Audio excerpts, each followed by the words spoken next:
First, fair, accurate. KVAL News starts right now. Good evening, everyone, and thank you for joining us tonight. I'm Lauren Allison. Well, they say March comes in like a lion, and today was no exception. Gusty winds and heavy rain.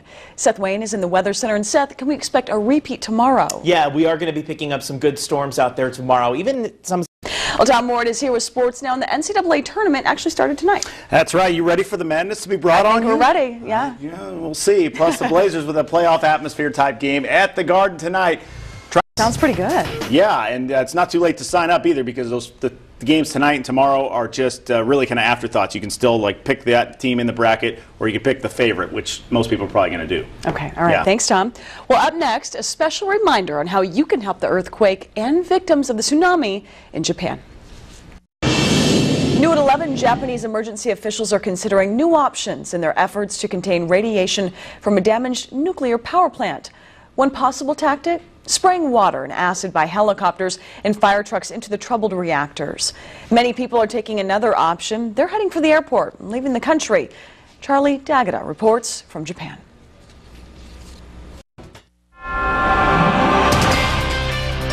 First, fair, accurate. KVAL News starts right now. Good evening, everyone, and thank you for joining us tonight. I'm Lauren Allison. New at 11, the situation is going from bad to worse in Japan. The official death toll from last week's massive earthquake and tsunami has risen to more than 2,400 people. And now radiation is spewing from a crippled nuclear power plant in northeastern Japan. What about tomorrow's forecast? Seth Wayne joins us now with our first look at weather. Hey, Seth. Hey there, Lauren. We are looking at mostly cloudy skies. Good dose of wet weather heading our way.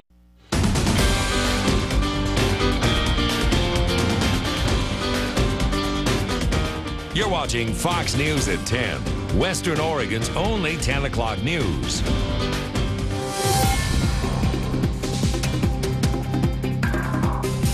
Good evening, everyone, and thank you for joining us for Fox News at 10. I'm Lauren Allison. Natasha Chugtai has a night off. Well, the storm is over. Now the cleanup begins. Yesterday's wild weather left trees uprooted, homes smashed, and debris scattered all across Western Oregon.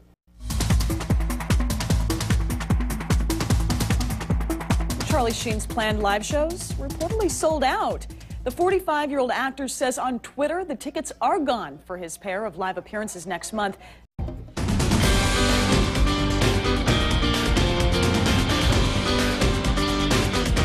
You're watching Fox News at 10, Western Oregon's only 10 o'clock news. Good evening, everyone, and thank you for joining us for Fox News at 10. I'm Lauren Allison.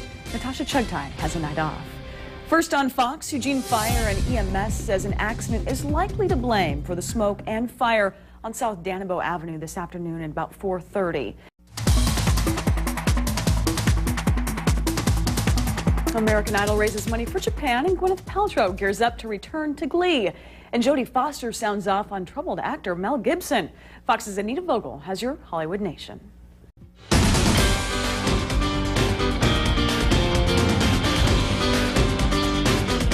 You're watching Fox News at 10, Western Oregon's only 10 o'clock news.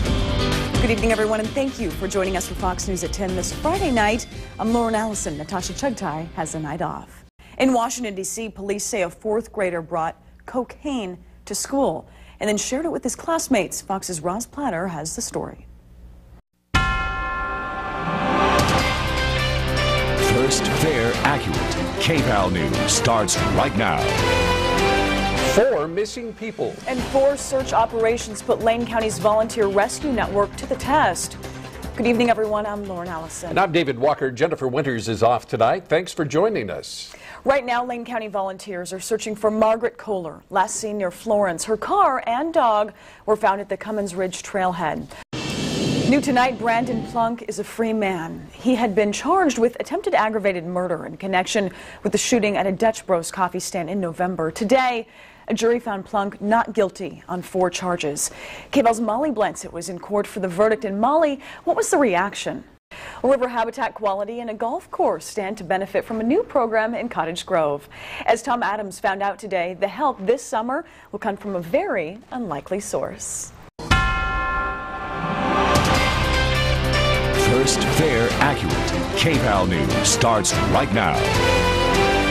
Good evening. evening, everyone, and thank you for joining us on this Monday night. I'm Lauren Allison.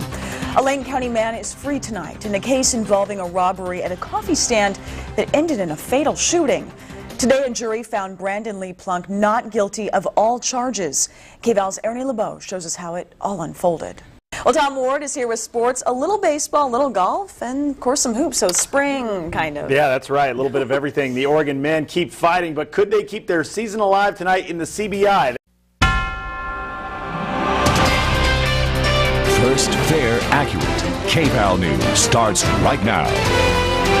Tonight on KVAL News, the defense of Dale Hill. The high-profile murder trial reaches the halfway mark. Tonight, why Hill's attorneys say the evidence in the case is flawed. Good evening, I'm David Walker. And I'm Lauren Allison. Thanks for joining us. Hill is on. Emergency workers on Oregon's north coast say the tsunami warning this month revealed some problems that need to be solved before the next emergency. First, fair, accurate. KVAL News starts right now. I'm feeling great. It feels good to be back home. Slept for like 12 hours last night, but... Two Eugene teens rescued by a helicopter after a drift of snow traps them in the forest. Good evening, everyone. I'm Lauren Allison. Thank you for joining us. Jennifer Winters and David Walker are off tonight. Well, two Sheldon High School students started their spring break with a 3-day hike along the Rogue River. As KVAL's Molly Blansett reports, it ended with a rescue helicopter ride out of the woods. It's tonight's top story. Well, speaking of spring break, it's time now for a first look at the weather forecast.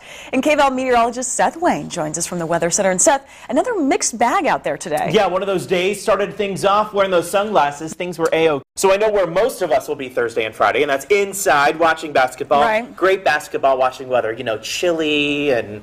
Let's get on the couch, get some popcorn, get some snacks. Yeah, absolutely. That kind of good stuff. Perfect weather for that. Perfect weather for that, and also be inside when it's raining. Check this out. This fire-breathing and car-eating transformer Megasaurus wowed the crowd at Valley River Saturday. Check that out. Wow, it's all on fire. The 46,000-pound beast shoots hot flames from... First, fair, accurate. KVAL News starts right now. Good evening, everyone, and thank you for joining us on this Friday night. I'm Lauren Allison. Oregon smokers may have to think twice before tossing their cigarette butts to the ground. They could face hefty fines. What do smokers think of the proposed legislation? KVAL's Kelly Koopmans went to find out. Well, the weekend's here and spring break winding down, sadly for some people. KVAL's Katie Boer is in tonight for Seth Wayne. And Katie, what can folks headed to the passes this weekend expect? Well, certainly. Well, Tom Moore joins us now with sports, and March Madness was spreading tonight. Seems as though it was, huh? Definitely. It was all over the NCAA tournament. You heard us yelling in the sports office. Even the Blazers got caught up in it. Still just $5. El Toro Loco. El Toro Loco, yeah. And some loco-ness going on in March Madness. Oh, yeah. Wow, several what a brackets night. busted tonight. Oh, lots of brackets busted with Ohio State going out. Yeah. All right, thanks, Tom. Well, up next, something you don't see every day at a fishing pier. A kayaker has a close encounter, you see it, with a shark. Next.